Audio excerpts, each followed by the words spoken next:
and welcome to our show, Film Talk with AJ Dean. I'm AJ Dean, your host, and tonight we have a super special VIP. I've been so looking forward to this all week.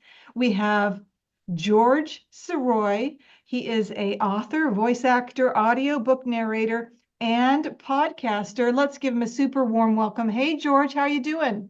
Hello, AJ. How are you? It's great to finally be here. It's so great to meet you. You know, we met on Clubhouse Yep. and you're a podcaster and I hmm love that. And we love supporting, people in the entertainment industry, don't we?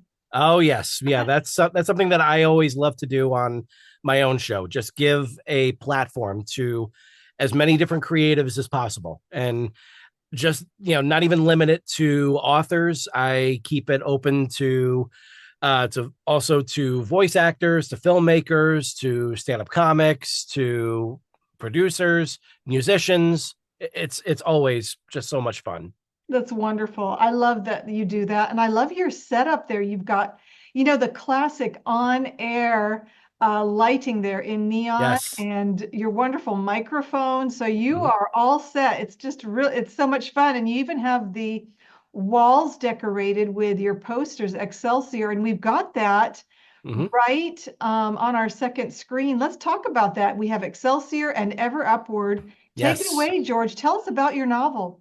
Well, the what Excelsior is the first part of a young adult science fiction trilogy, and I really have to stress trilogy because you only see the covers for parts 1 and 2, and that's Excelsior and Ever Upward, part 2 in the Excelsior journey, and part 3, Greater Glory, is one that I'm working on now. They have this character has been with me for over 30 years, and he has gone through several different iterations in the printed world ever since 2010, when the self-published version of him was sent out into the world. He was then it was then picked up by a small press here in St. Louis, and then when that press closed down, I wound up getting picked up by another small press out in the UK, and those are the covers that are there for Aloris Publishing. Unfortunately, Aloris Publishing is no more, but that allowed me the opportunity to connect with Ronan Weatherford Publishing Associates, which is Excelsior's new home. And once part 3 is finished, then parts 1 and 2 go into the printing schedule, so they will be re-released to the world then. However, one of the things that Excelsior allowed me to do was it allowed me to adapt the first book into an audio dramatization, and that's what we got to both experience on Clubhouse, because you obviously know the 529 Club, and Yes. all the amazing talent that comes out of that. And Deborah they Wooten. Deborah Wooten. Deborah was the Hi. producer. Hi, De- Deborah. yes. Hello, Deborah. Yeah, Deborah was the producer for what would be called Excelsior: The Audio Journey, and that was a wonderful, wonderful experience. Getting to take something that, when I narrated the audiobook, it came out to just over 7 hours long, and I had to take that whole story and tell the beginning, middle, and end in a 2 hour block. And what we did was we did 1 hour on one Sunday and 1 hour the very next Sunday, back in March of 2023.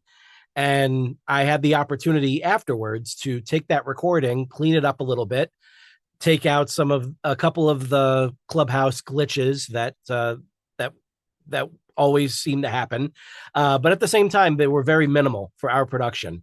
But this was and get it all together, put it into one big show, and this was with a full cast of actors, all of them just absolutely phenomenal. It was with a great collection of sound effects and a musical score, an original musical score, and some different songs from different Clubhouse musicians peppered in. Wow. So the whole thing, it really was like a movie, and but it was also very much like a play, because we were performing it live when we did it on Clubhouse, and it was just a wonderful, wonderful experience. And can't say enough good things about everyone who took part in it. Everyone was just phenomenal, and the response to it was very positive as well. So Well, congratulations. thank you, thank you. And But and you're right. It is like, Clubhouse is kind of, you can do live theater. I mean, it's audio only, but you can definitely do live theater, and theater is so much fun. And I can imagine you were just so overjoyed with hearing the recording back. How was that for you? it was phenomenal. It was an absolutely mind-blowing experience because I don't know how close I'm ever going to get Excelsior to the big screen, but if it's never going to happen, knowing that I got that far was just an amazing experience. I'd called it one of the most creatively fulfilling experiences of my life, and it was something I'll never not be grateful to everyone who took part in it. Mhm. And what's a lot of fun is that everyone had such a great time that they want me to get going on adapting part two Wow. into an audio drama format. Yeah, let's do it, George. I would love, and I've already started. I have started the script, and I am really happy with how it starts. It definitely goes in a different direction than the way that the book starts, Mhm. but part two is a very, very complex story, and there's a lot of different moving parts to it, and one of the main ones that's going to happen that we're going to see like around act 3 is the origin of Excelsior himself, Mm. and which goes all the way back to the beginning of the universe. Mhm. And so Wow. yeah, so Excelsior. Just a really quick thing. Excelsior himself, he is in the story, he's the brainchild of a young man named Matthew Peters, who is the 17-year-old comic artist who's been putting together his own little indie webcomic, and it's finally starting to hit big, and it's starting to reach out to other people. And one of the people that it reaches out to is someone who has been looking for any signs of Excelsior over the past several years. And she visits Matthew and not only tells him how she is from the planet that Matthew has been writing and drawing about, but also all of the stories of this character Excelsior are part of Matthew's memories, and he's actually next in line to become Excelsior. And he Mm. has to do it fast because Excelsior's enemies are growing in power on both Earth and his home planet. Wow. So, yeah, there's a lot that Fascinating. goes on, and that's just part one. So, Yeah. yeah, Fascinating story, George. Thank you for that summary and synopsis. And this is amazing because it's is it sci-fi adventure? Would you classify it as that genre? it's definitely, well, in terms of genre for the book, it's young adult science fiction. Okay. So for So, film, would it be sci-fi, adventure, fantasy, or oh, absolutely. yeah? Absolutely. That's really just where it would find its spot, and just stay there and be comfortable. And So yeah. mysterious, it sounds so mysterious and intriguing. And I think people will love to read this, especially for the holiday season. By the way, I want to say happy holidays, Merry Christmas to you and everybody, all our friends and family out there. And this is the perfect book to read for this holiday season. It's kind of the days are a little colder and we're kind of Mhm. trying to be cozied up and warm. And so where can people buy this to read it, George? Well, they can't buy it yet because it's currently with my new publisher. And then once part 3 is finished, then it will go back into the printing schedule. However, what better way to spend a couple of hours than to turn the lights off, turn the fire up on the fireplace, and turn on an audio drama, which you can find on my own podcast, Excelsior Journeys, because episode 300 just went up a few weeks ago. And I decided as a thank you to everyone who has been listening in, I wanted to make episode 300 something special. And so I decided that I was going to release the complete version of Excelsior, the audio journey. So you get to hear the whole story in a good 2-hour block, um, performed by an outstanding cast of actors, and with sound effects, with a musical score. Just let the theater of the mind take you away for a couple of That's hours. amazing. That is amazing. What a beautiful holiday gift for everyone. Thank you, George. And so, can they reach it on your website, he'sgotit.com, or Yes. on that? Okay. And Oh yeah. how about podcast, Once Upon a Podcast Network? Is that Mm-hmm. Yeah, .captivate.fm? that So, is correct. but definitely he's got it. That's very easy to remember. www.he'sgotit.com. Yep. And then you can listen to this fabulous story. And oh, so much fun. Oh my gosh, that's Yeah. really, really great. What an awesome celebration. And I'm super excited for you. So this is the 300th episode. Mhm. How did you do it? 300 episodes. How does it feel? It feels pretty amazing because there was so much that was that's been going on with this show that I did not expect. When I first put this whole thing together, I was actually part of another podcast. I was part of a group called Right Pack Radio, and it was run by David Lucas, who was the president of the St. Louis Writers Guild at the time, and he and the other authors who make up this really great roundtable of authors in the St. Louis area, they invited me to be a part of it. And for a couple of years, I would take part in all these, different writer based discussions and give my 2 cents on whatever the topic of the week was. And it was so much fun that I felt that, I guess, the podcast bug bite me. And Yeah. well, I was looking at my Facebook friends list one time, and I saw people from like all the way back in grade school that I had connected with, and they're all doing something creative. They're all doing something. They're all pushing their own, getting their work out there, even though they have their full-time jobs. They Yeah. have their responsibilities as parents, as husband and wife, as husband and husband, wife and wife, everyone, like from all walks of life, and everyone is doing their thing, but at the same time they're still pushing their creative projects out there. And I really responded to that. I was like, these are the people that need to be celebrated, because people don't know who they are. They need to let the world know what it is that they're doing and inspire others to kind of chase their own creative pursuits. They need to be on a podcast. And then after a couple of months, it was, they need to be on my podcast. And so I had to figure out what I was going to call this thing.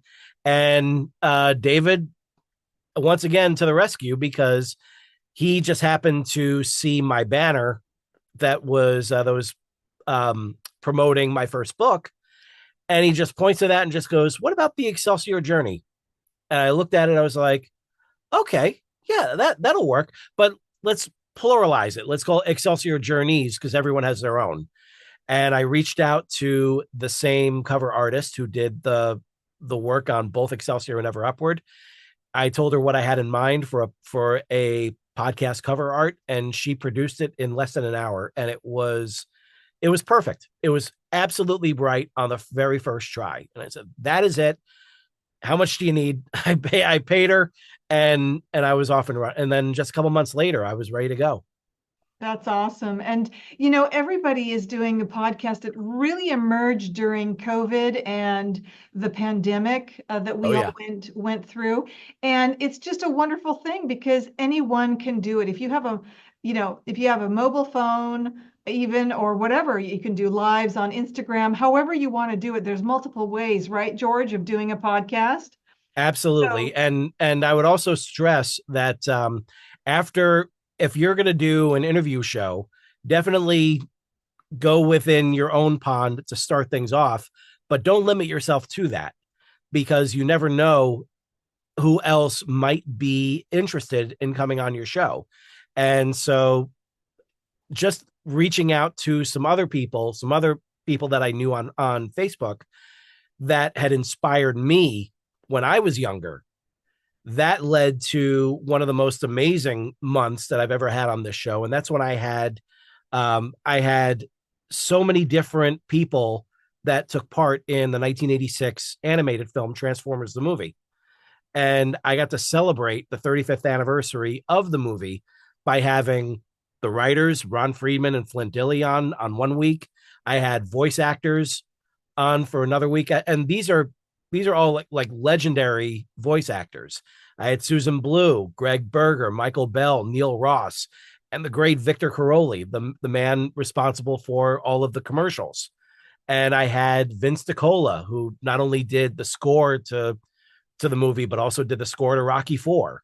And he was an amazing guest. And then um having FJ DeSanto on the very next week, who is the producer of the War for Cybertron series on Netflix.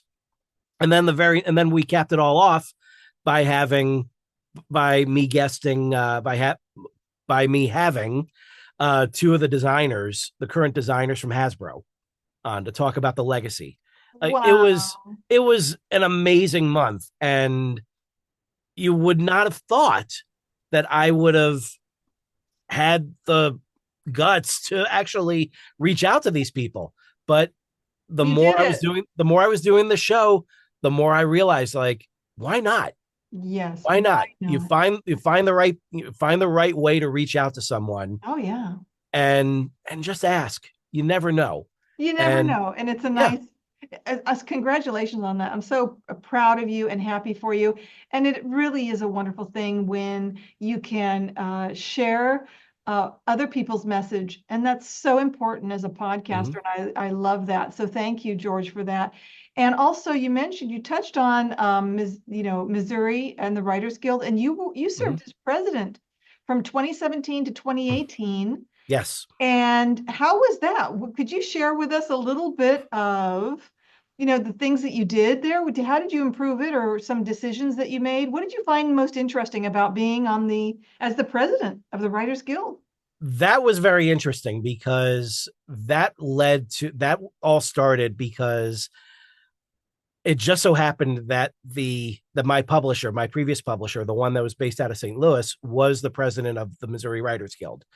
And I had put together a little bit of an audiobook, the first audiobook that I did for Excelsior. And since that time, I had rewritten the book, and then I had to re-record the audiobook. But I was there to I wanted to offer that up as a means of expanding the book's reach.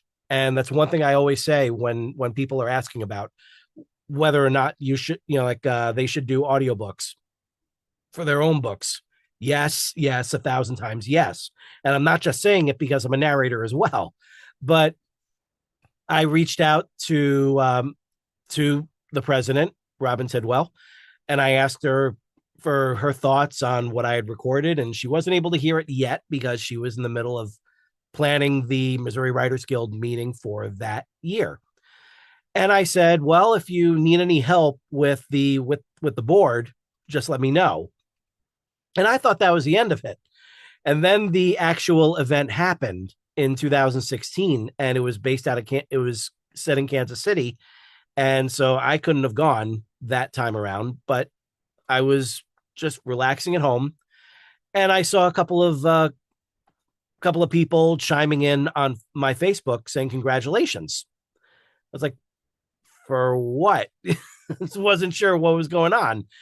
And I get a message from Robin saying, "Congrats, Mr. VP." I was like, "Oh, okay then. All right. Well, that's cool." Turns out that when you're the vice president of the Missouri Writers Guild, you're also the vice president and the conference chair. So it was up to me to plan the next year's conference. And that was an epic time to put that whole thing together. I'd never done that before. Wow. But I was also I'd gotten a lot of really, good, healthy participation from a lot of really cool people, and a lot of a lot of support. Everyone was really like, looking forward to taking part in this. And so much of my job was already done because I knew the date, I knew the location. It was going to be in Columbia, Missouri that time, but I had to select the venue to make sure that we had a venue that was going to fit everything that we wanted. And it wound up being a blast. It was everyone who went wound up having a great time. Wow. We had some things going on behind the scenes just that kind of hurt us a little bit. Mainly the weather Mhm. was not friendly. It just so happened there was a flood Oh, that blocked off part of the highway. And so there were some it was not perfect, but at the same time, I'm very, very grateful to everyone who came, everyone who participated, all the keynote speakers. They were all absolutely stellar.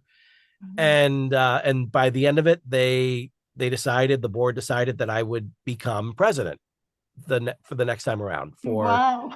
2017 and 2018, and that was a lot of fun too. I got to host a couple of membership drives and take part in chairing a trivia night to raise money for the guild, and got to work with other smaller chapters, and even got to start up a chapter. It was during my year.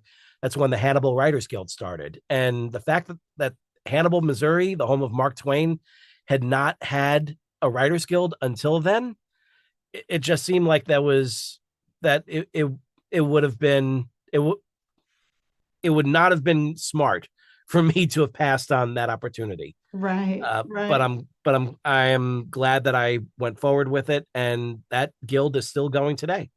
Oh, that's great. And a conference, organizing a conference is an extensive event. Oh yeah, There's a lot of details. So that's amazing. And you did a great job. And no wonder you became president because you did that. I mean, it's quite an achievement. Um, so much fun for that for you and to learn and to grow. And you had a lot of nice people that you worked with. That makes a difference. oh yeah. George, we have on the screen here, I think people will really find this interesting. A lot of artists watch our show and they like to learn the process of illustrations and Hmm. storyboards, and they like to know the process of movie posters and how they're developed. Hmm. And here we've got, is it your book cover or your audio book cover? What is it? Tell us about That is the book cover. For the one on the left is the book cover for the latest edition of of my what would become a 5-part science fiction sports serial called From Parts Unknown. And on the right is the 2002 version of it, which was a regular 230 something page novel that actually started in 1998 as a video game idea.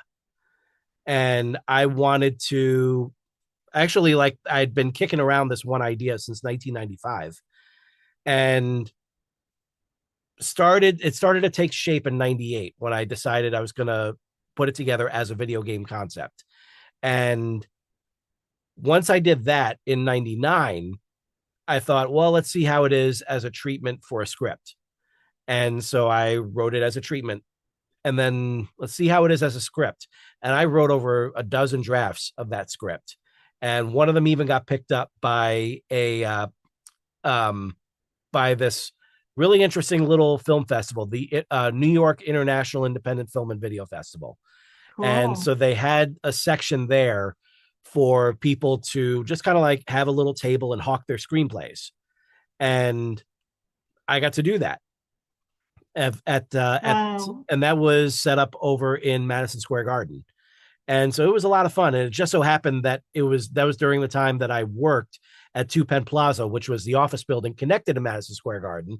So it was very easy for me to just bring my stuff downstairs and set up shop and start going to work. And they enjoyed my script, but at the same time they didn't really know what to do with it in terms of giving it any sort of award. So they came up with its own category called it Best Futuristic Drama, and I still have the certificate from that festival that shows that. And that was when it was under its original name, Manhunter. And I since changed it to Submission. And then when I decided that I was going to write the novel in March of 2001, then I decided to call it From Parts Unknown. And that's how it stayed ever since. And it was a lot of fun working on that one in 2002, 2001 to 2002. But when I finished it and I went ahead and decided to self-publish it, I used iUniverse to self-publish it. And this is before Kindle. So this was during the time when self-publishing was was so stigmatized. It was, if you self-published something, that meant that there was no way that your career could possibly recover from this. There is nothing you can do. There's nothing worse that you can do for yourself than to self-publish your own stuff.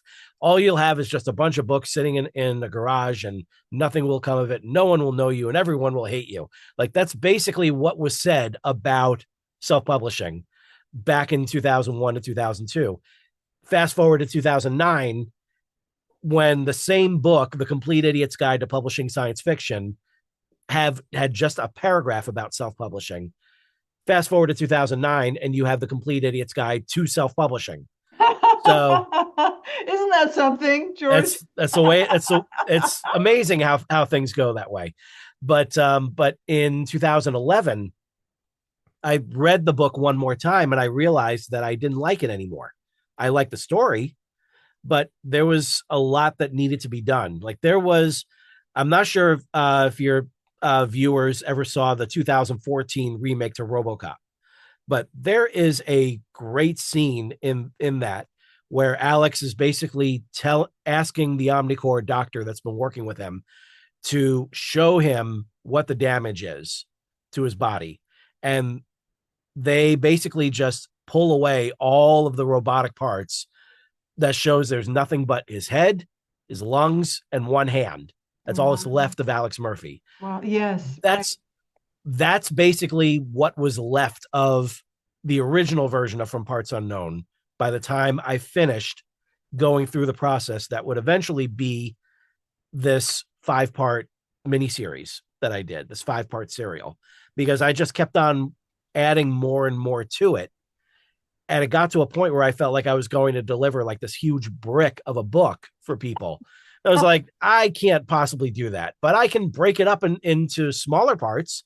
And the funny thing is that I wound up eventually delivering the brick that you see on there, but it is broken up into 5 separate parts. So it makes it for a much easier read. It was in the style of the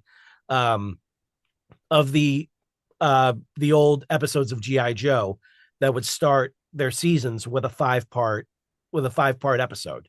Cool. And so it allowed for telling a bigger story. So that's what I did with that.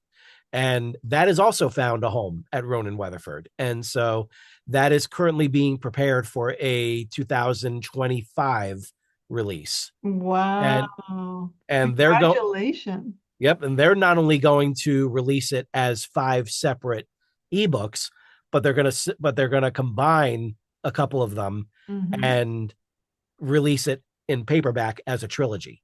Wow. Wow. Amazing. Yep. Congratulations. And I'm so excited and thrilled for you. And that's just going to be wonderful. It's just it's going to the next level for you, George. And it's the right progression. And it's really, really good. Congratulations. Yes.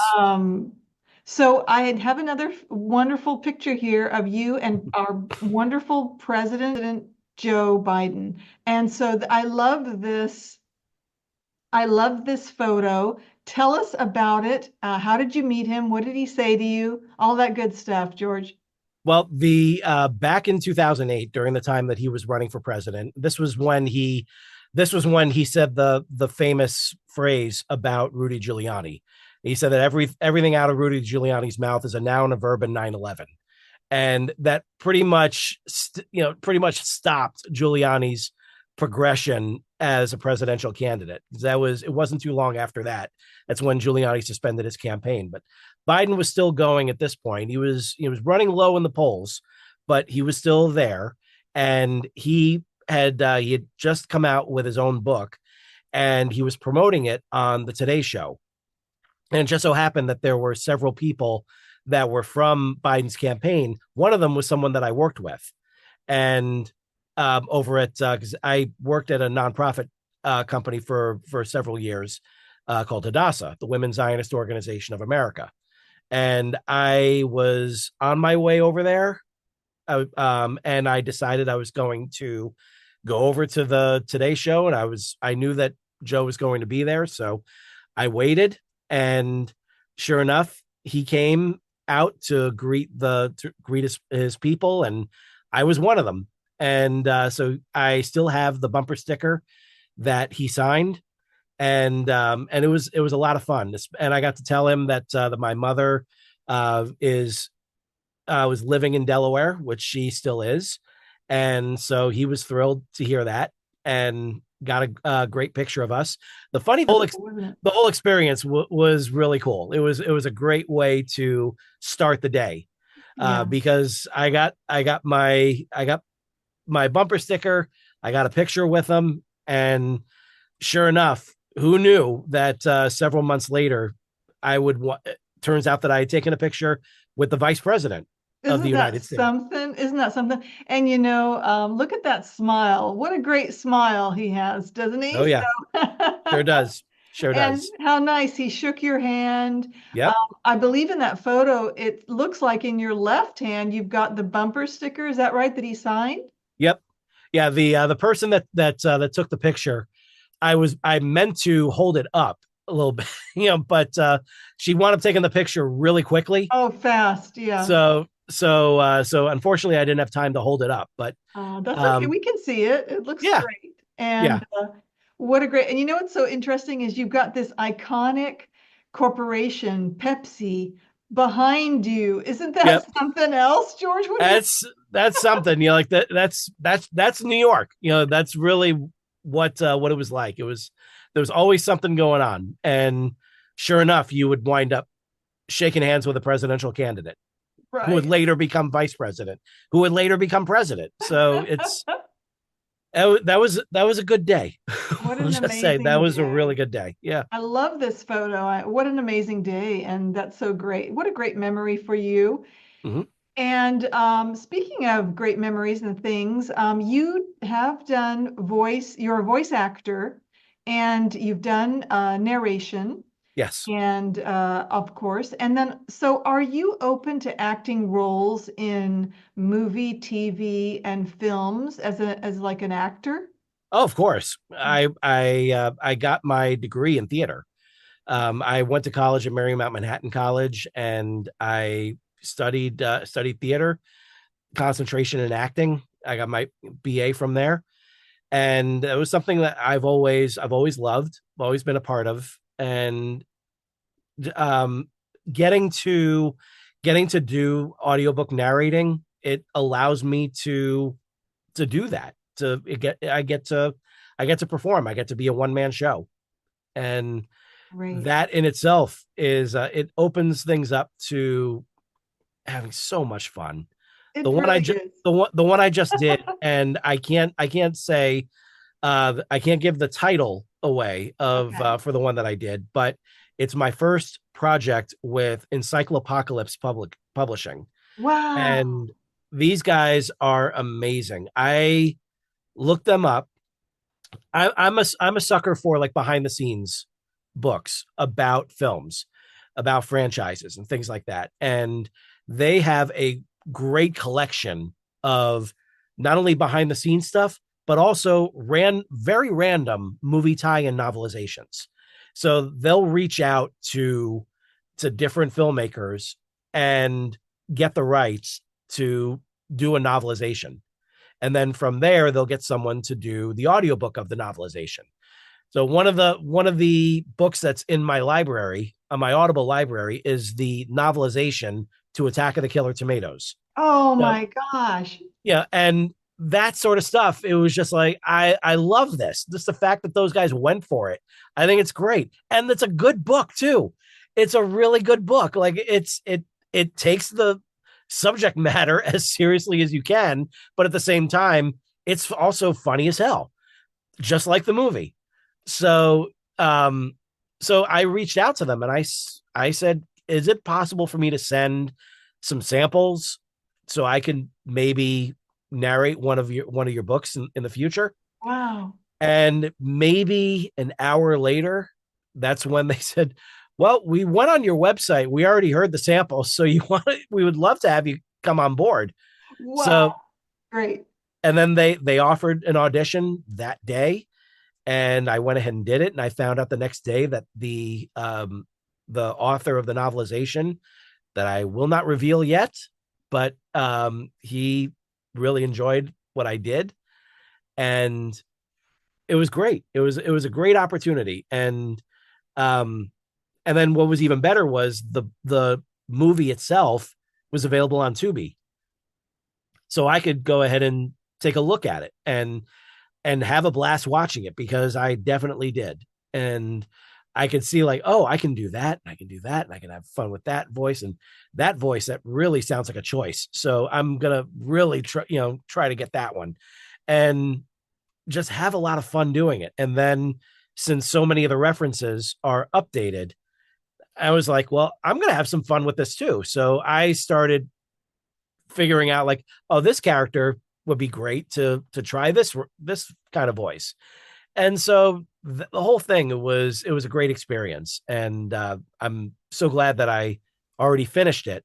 Yeah. And so they're in the process right now of reviewing it. So Very nice, George. hopefully by the time this airs, I'll Yeah. have already gotten any sort of pickup notes, if Great. any. So That's so awesome. So, wow, a lot of great things happening for you, George. Really great news to hear all of that, and much success to you. thank you. Um, if someone wants to be on your podcast show, how do they get in contact with you? How do they support you? How do they contact you? Well, you can go to he'sgotit.com/podcasts, and that's where you can find Excelsior Journeys, which I've actually added a subtitle recently. It's now Excelsior Journeys: The Road to Creativity. And you can also find another podcast that I did, called From Duck Till Dark Outside the Marvel Studios. And that was my second attempt creating at doing the National Podcast Post Month Challenge. And that is a challenge that's similar to National Novel Writing Month, where in that you're doing, um, by the end of November 30th, you have a 50,000 word draft of a novel. And I really want to stress draft, because you got a long way to go before that book is finished. So don't let anyone tell you otherwise. Do not hit publish on December 1st. But at the same time, the National Podcast Post Month Challenge takes it a little differently. What you're doing is you're recording, you're editing, and you're posting a podcast episode every day through the month of November. Wow. So that way, by the time you're done, you have 30 episodes. And What a great I, goal. it was a great goal. It's a lot of fun. I've done it several times already. And I actually, for the second time that I did it, I wanted to create a show that was separate from Excelsior Journeys. So I wanted to do something that was a nod to all of the Marvel movies that are not part of the MCU. So when I told one of my friends about this, I said I wanted to call it Outside the Marvel Studios. And I said I'm gonna take it from 1986's Howard the Duck all the way to 2019's Dark Phoenix. I said, we're going to go from duck till dark. And he goes, there's your title. So it became From Duck Till Dark Outside the Marvel Studios. Wow, And really that great. was, and that was a blast to do. And it was fun to just do like a very simple movie related show. It's And, phenomenal.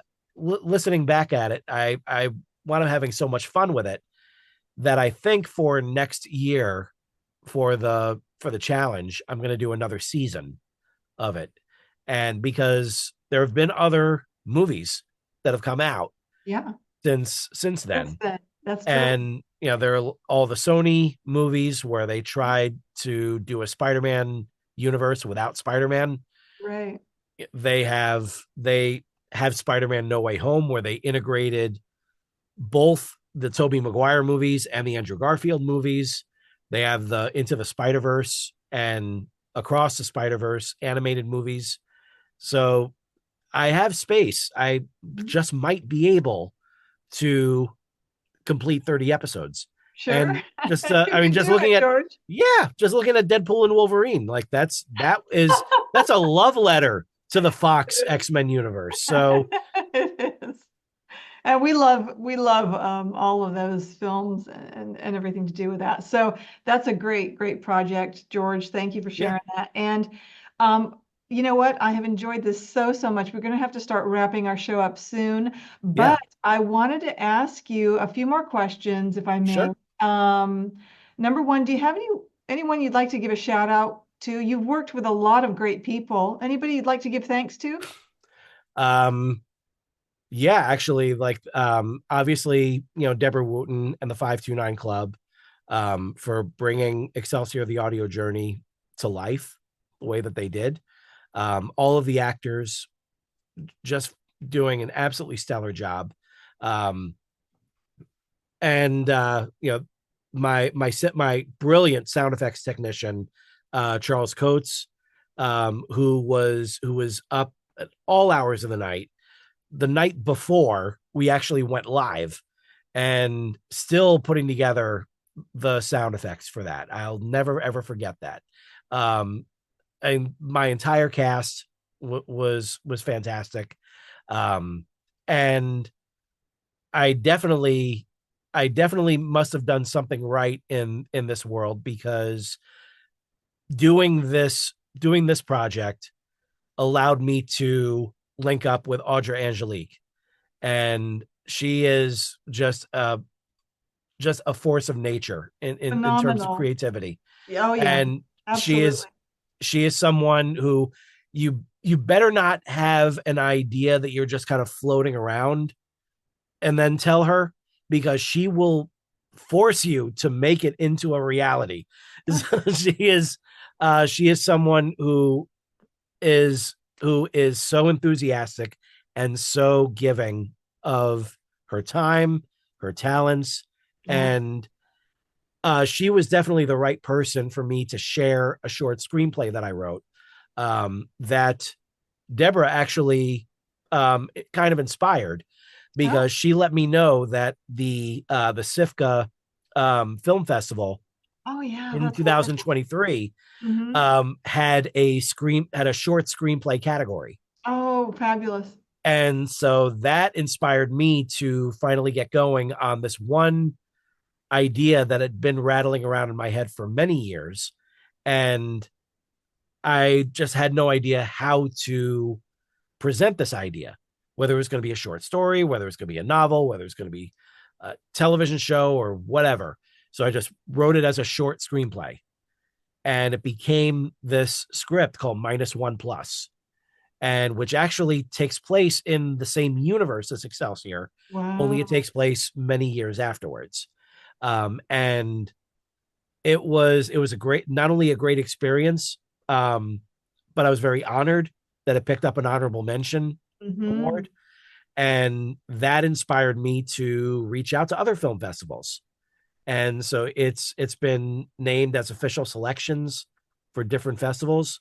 It's been a finalist for the Cambridge Script Awards, and the Congratulations, George. I yeah, mean, I love SIFCA, Georgette Dante's Wild Women of Burlesque. We entered SIFCA and it was an official selection too. So we want to I'm so honored and thankful to Deborah Wooten and SIFCA, yeah, all those great people. You're absolutely right there.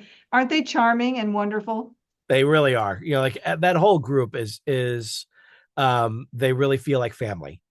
And yeah, They and I are. am I am just very, very grateful that they allowed me the opportunity Me too. to turn the Excelsior into the audio drama that it is. It And was so great, so great. thank you. Thank And you. George, can I say, it also you're a phenomenal writer because look at you, what you've done and what you've published and what you've accomplished. I mean, these are wonderful stories that need to be out there and people enjoy them and they've got great characters and interesting twists and plots and adventures. And that's what we need. We need great stories like what you're doing. So thank you for writing it. Oh, And thank I you. have, yeah, thank you so much. And I have one more question, if I may. Absolutely. What is your heart message for the world?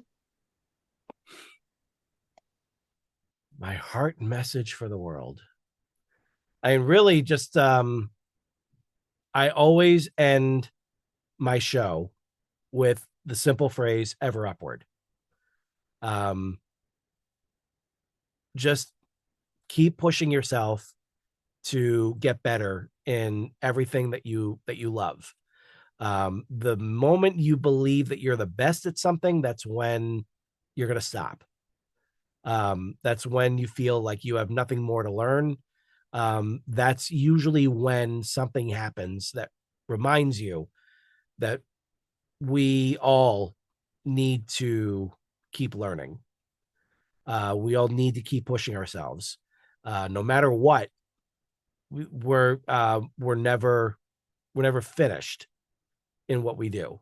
That's right. Um, we have to keep on pushing forward. We have to keep going ever upward. Yes. Oh, And I so love that. so That's I a would say beautiful, that is my heart message. yeah, that's a beautiful sentiment. And I love that you shared that you end your podcast with ever upward because that's a message for everyone, no matter what heart, wherever you are in life on your journey. That's it apropos for everybody. And it's a beautiful sentiment. Thank you so much, George. Thank you. Well, thank you for being a great guest. And until we meet again, I'll see you hopefully on Clubhouse. And check out now on Amazon.com, right? Are your any of your books or audio? The audiobooks for Excelsior and Ever Upward are there, as well as the audio, as well as the podcast, Excelsior Journeys, The Road to Creativity. And you also have From Duck Till Dark outside the Marvel Studios, that is there. And I believe what's also there is the latest podcast that was also part of the National Podcast Post Month Challenge for this year. And it's called Excelsior Journeys Behind the Scenes. Wow. And it's a 30-part series where parts 1 through 10 are all about how I got into audiobook narrating. Parts 11 through 20 are all about how I got into podcasting, and 11 and 21 through 30 are all about the development of Excelsior the audio journey. So Super. it's my journeys through audio in Mhm. audio. So Wonderful. Well, thank you so much for being a great special VIP guest. And I do want to say thank you to Judah Ray, also from Entertainment Network, for introducing us. George, thank you, Judah. Judah's the best Hollywood screenwriter and producer. So thank you to Judah and happy holidays, George. Until we meet again. yes, happy holidays. Okay. Take care. Thank you.